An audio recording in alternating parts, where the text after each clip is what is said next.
साल Nagaland 25th hornbill festival celebrate कर रहा है।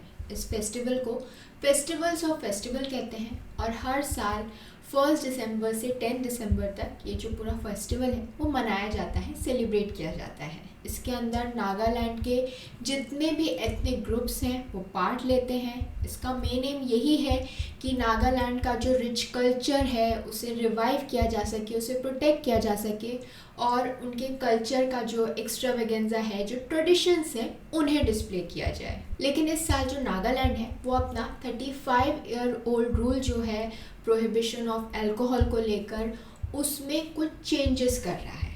तो अगर हम इस फेस्टिवल की बात करें तो ये सिर्फ कल्चरल पॉइंट ऑफ व्यू से इम्पॉर्टेंट नहीं है, बल्कि सिग्निफिकेंटली कंट्रीब्यूट करता है in enhancing the state's tourism brand. तो जो टूरिज्म प्रमोटर्स हैं उनका मानना है कि जो हॉर्नबिल फेस्टिवल है वो अलाउ करता है टूरिस्ट को कि वो नागालैंड के बारे में समझें, वहाँ के एथनिक ग्रुप्स को जानें।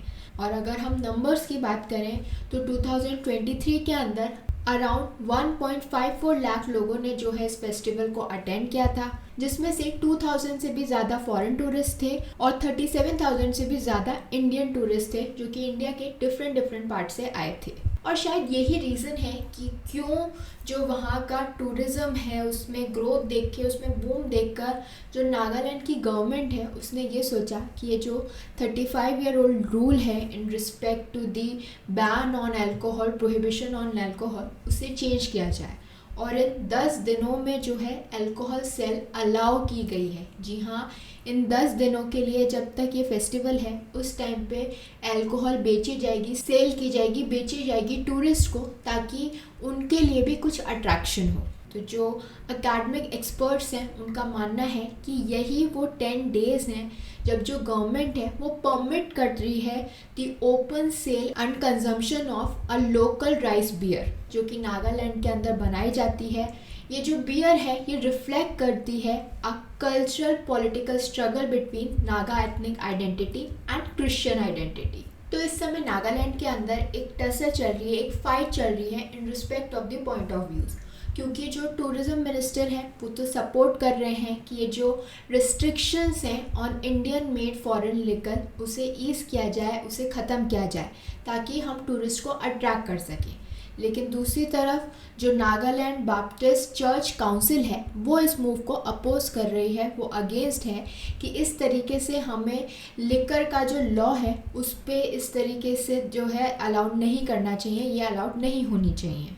तो जो चर्च काउंसिल है उनका मानना है कि जो विजिटर्स आ रहे हैं, जो टूरिस्ट आ रहे हैं, उन्हें चाहिए कि वो नागालैंड का कल्चर देखने आए, ट्रेडिशन देखने आए, ना कि अल्कोहल उनके लिए अट्रैक्शन होना चाहिए। अगर वो अल्कोहल से अट्रैक्ट होकर आ रहे हैं तो इस पूरे फेस्टिवल का जो पर्पज़ है वो ही डिफीट हो गया है। दूसरी तरफ जो टूरिज़्म मिनिस्टर हैं, जो ये पूरा मिनिस्ट्री है, उसको ये देखना है कि कैसे जो है हम और फुटफॉल ला सकें और टूरिस्ट ला सकें, ताकि नागालैंड की इकोनॉमी को बूस्ट मिले, ताकि ज़्यादा से ज़्यादा लोग नागालैंड के बारे में जाने, नागालैंड के कल्चर के बारे में जाने। तो यही वो 2 पॉइंट ऑफ व्यूज़ हैं जिनको लेके इस समय टसल चल रही है। बट इतना पुराना अल्कोहल लॉ ये स्टार्ट कब हुआ, कैसे आया, वो कौन सा लॉ है जो ये कहता है कि नागालैंड के अंदर जो है अल्कोहल प्रोहिबिटेड है, नहीं पी सकते, ये एक ड्राई स्टेट है।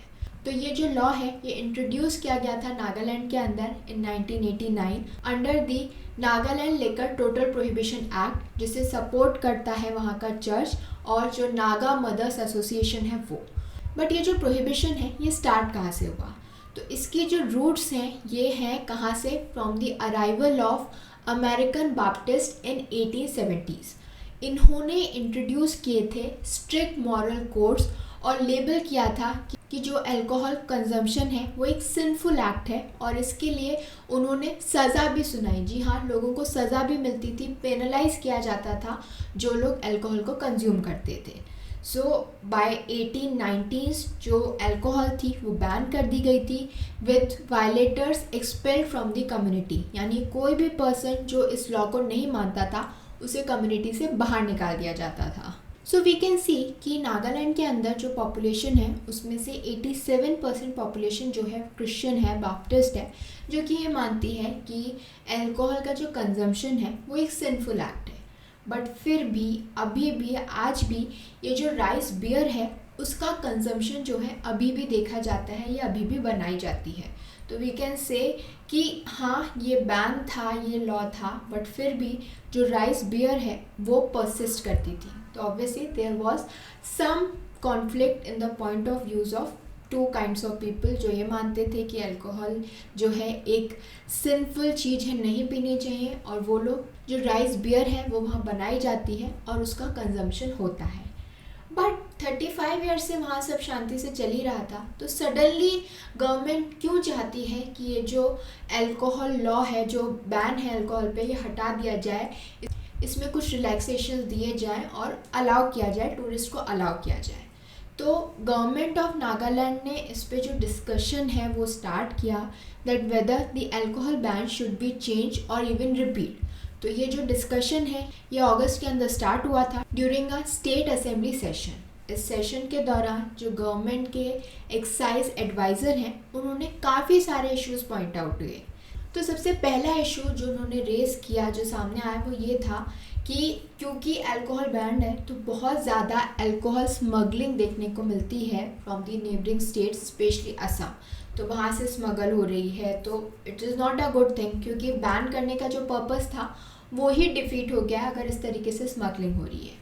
दूसरी चीज़ जो सामने आई, काफ़ी ज़्यादा फेक अल्कोहल, इलीगल अल्कोहल जो है देखने को मिल रही है, क्योंकि जब लोगों को ढंग से प्रॉपर मीन्स से नहीं मिलती है तो वो इस तरीके की चीज़ें अपनाते हैं।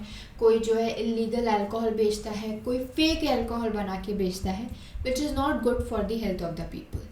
थर्ड चीज़ जो सामने आई, जो ड्रग यूजेज था वो काफ़ी बढ़ गया था, क्योंकि अल्कोहल बैंड है तो जो लोग हैं वो दूसरी चीज़ें ढूंढ रहे थे जो कि अल्कोहल को सब्स्टिट्यूट कर सके, जिसमें कि ड्रग्स का जो यूजेज था वो काफ़ी बढ़ता हुआ नज़र आने लगा। And the last is the economic concern. तो जो गवर्नमेंट है उसका मानना है, उसने देखा है कि उनको काफ़ी लॉस हो रहा है in terms of tax revenue because of the alcohol ban.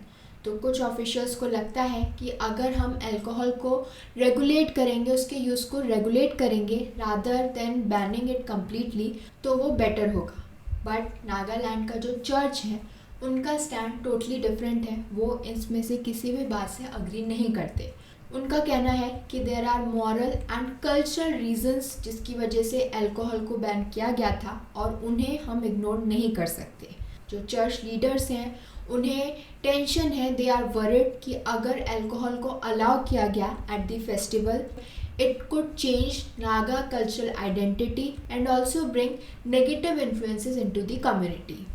तो इसी वजह से जो गवर्नमेंट है और जो चर्च है उसका जो पॉइंट ऑफ व्यू है वो बिल्कुल भी जो है सेम ट्रैक पे नहीं है। दोनों के पॉइंट ऑफ व्यूज़ अपनी अपनी जगह करेक्ट हैं, बट जो गवर्नमेंट है वो स्टेट की इकोनॉमी, रेवेन्यू और लोगों के हिसाब से सोच रही है कि वो फेक और इलीगल अल्कोहल ना पिएं और स्मगलिंग ना करें। दूसरी तरफ जो चर्च है उनका मेन पॉइंट क्या है कि हम अपनी आइडेंटिटी को, अपने कल्चर को प्रोटेक्ट कर सकें, because there was a reason कि क्यों अल्कोहल को वहाँ पर बैन किया गया था।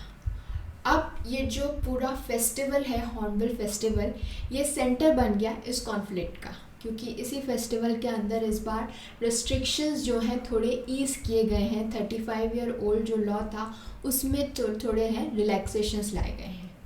अब अगर हम हॉर्नबिल फेस्टिवल की बात करें तो ये जो फेस्टिवल है इसे नागालैंड गवर्नमेंट ने स्टार्ट किया था इन 2000। ये वहाँ का स्टेट का लार्जेस्ट एनुअल पब्लिक इवेंट होता है, जिसे कौन ऑर्गेनाइज़ करता है, जिसे ऑर्गेनाइज़ करती है the state tourism and art and culture department.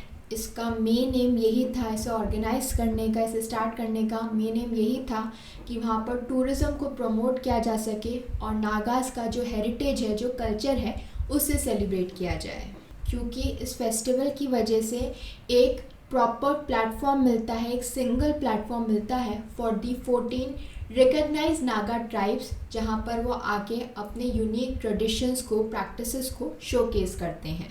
अगर हम इस फेस्टिवल के नेम की बात करें तो ये जो हॉर्नबिल है ये बेसिकली एक बर्ड है which is a globally respected bird, और ये बर्ड जो है वो डिस्प्ले की जाती है, बेसिकली यूज़ की जाती है as a folklore in most of the states tribe. और इसे सेलिब्रेट किया जाता है at the Kisama heritage village, जो कि southern Angami region of Kohima district के अंदर है, which is about 12 kilometres from Kohima. तो वहाँ पर इस पूरे फेस्टिवल को सेलिब्रेट किया जाता है। तो वी कैन सी कि हॉर्नबिल फेस्टिवल नागालैंड के लिए कितना इम्पोर्टेंट था। और वैसे ही वहाँ पर जो अल्कोहल बैन है वो भी वहाँ का जो ट्रेडिशन है, जो कल्चर है, उसका कोर है। ये नहीं अलाउड है, इसीलिए 35 ईयर्स से बैंड है। बट इस बार जब गवर्नमेंट ने उसके जो लॉ है उसमें ईज़ लाने की बात की, रिलैक्सेशन लाने की बात की इस फेस्टिवल के अंदर, तो ये कॉन्फ्लिक्ट चालू हुआ। अब जो डिबेट है वो अभी भी चल रही है। नेक्स्ट क्या हो सकता है? नेक्स्ट यही हो सकता है कि गवर्नमेंट जो है इस लॉ में या तो रिलैक्सेशन लाए या फिर इसे रिपील ही कर दे। बट इसे रिपील करने से पहले ज़रूरी है कि गवर्नमेंट एक बैलेंस बना के चले between the revenue and the tourism and the culture. तो कल्चर टूरिज़्म दोनों को साथ साथ चलना है।